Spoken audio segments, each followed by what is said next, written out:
Magandang araw mga kaibigan. Bigyan natin ng reaction, opinion itong post ni Professor Malo Tikia.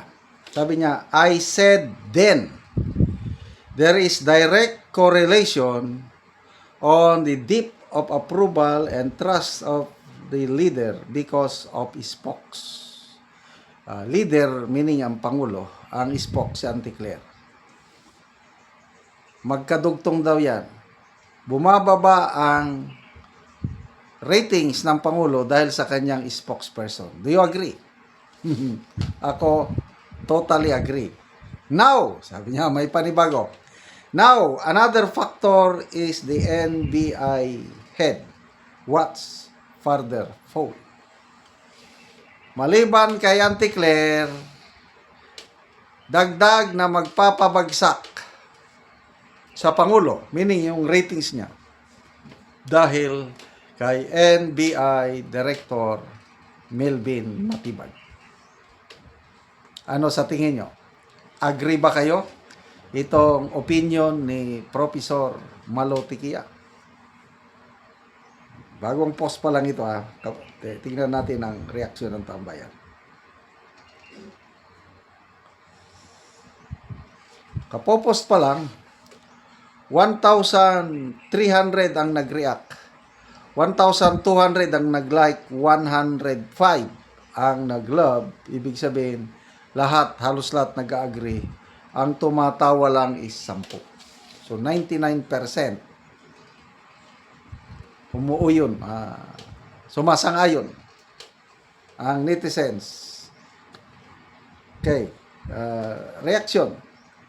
NBI is now National Budget Investigators.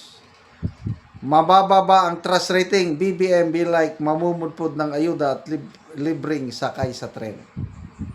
Plus yung DOJ at Ombudsman equals nega trust rating. Ito, mga dagdag na lang ito ha. Ombudsman din. Nakakatulong yan sa negative ratings ng Pangulo. Sino pa? Senator Erwin Tulfo and sino pa? Senator Ping Lacson.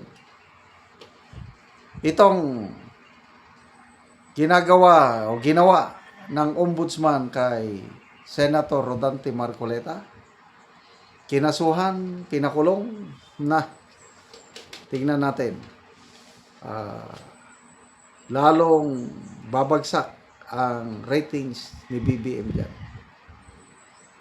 So ito ngayon ginagawa ni NBI Director, tinatarget si Senator Cayetano, iniimbestigahan yung Southeast Asian Games anomaly daw.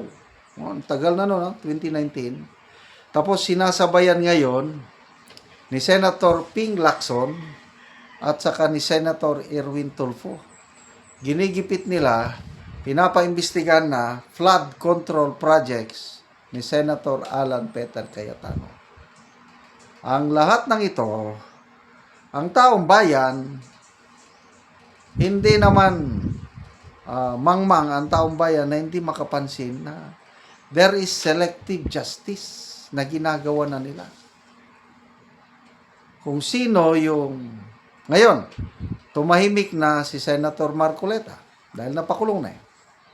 So, ang pumalit sa kanyang pwesto, yung tinawag nila, Boy Banat, taga Banat, si Senator Alan Peter Cayetano. Kaya ito ngayon, selective justice, tinatarget nila. Southeast Asian Games, ano pa, flood control, anomalies daw sa Taguig, iimbestigahan na. Wow naman. So, tingin ko, ang administrasyong ito is mababa man, mataas man ang rating. Sige lang, basta makasurvive. Ang kanilang target is matapos hanggang 2028. And tingin ko, matatapos nila. Kaya lang, aalis siya kung si Tatay Digong natin, umalis siya sa kanyang pagkapangulo, highest rating sa SWS o Pulse Asia ba, positive 81% ang kanyang trust rating. Pinakayas. Si Pangulong Noynoy Aquino, if I'm not mistaken, positive 64%. Mataas-taas din. Ito ngayon, negative na. So habang tumatagal, with yung nakapalibot sa kanya na, ayan na, nagtutulungan. Auntie Claire, NBI Director Matibag, Erwin Tulfo, Senator Lacson, nako. Pinakamababa. If I'm not mistaken, mababa rin pag alis ni Pangulong Gloria Macapagal Arroyo. Hindi ko na maalala, basta negative pag alis ni Arroyo kasi ang dami namang kapalpakan ni Arroyo. Kaya maglalaban na lang Arroyo or PBBM, sino ang may pinakamababang rating pag alis.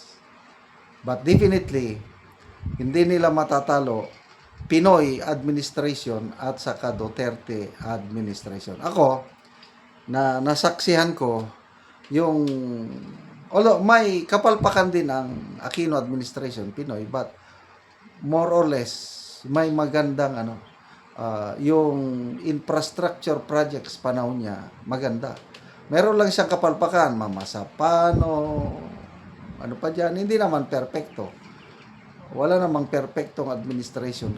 Kailan, mas mabuti na lang ang Pinoy administration kaysa itong Marcos Jr. ngayon. Kaya, good luck po.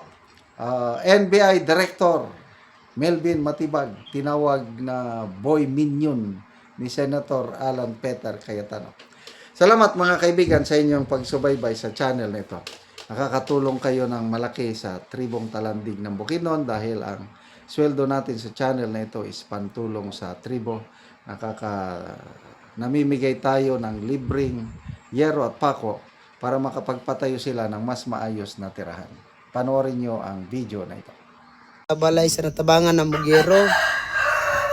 Sumuna ni Tsura sa buslot sa iyang atop. Kita gid nato nga buslot na gid ang iyang mga atop. So kining diri gani dapat isumpay lang kon buslot na gyapon.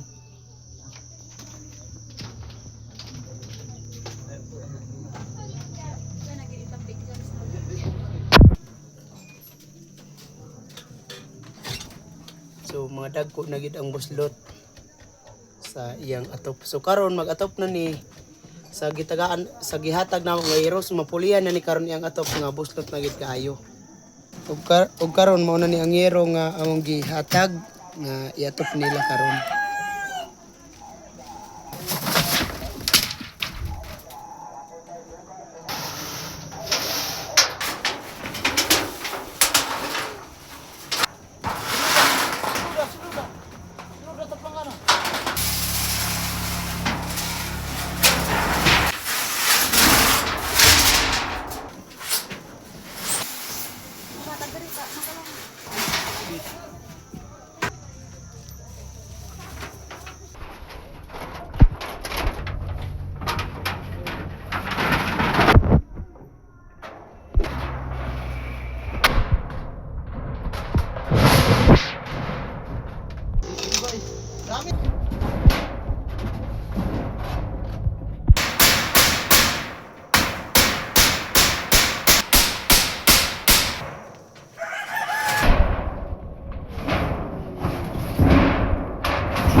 Salamat sa Ginoo kay sa mga nagtabang sa mga tao.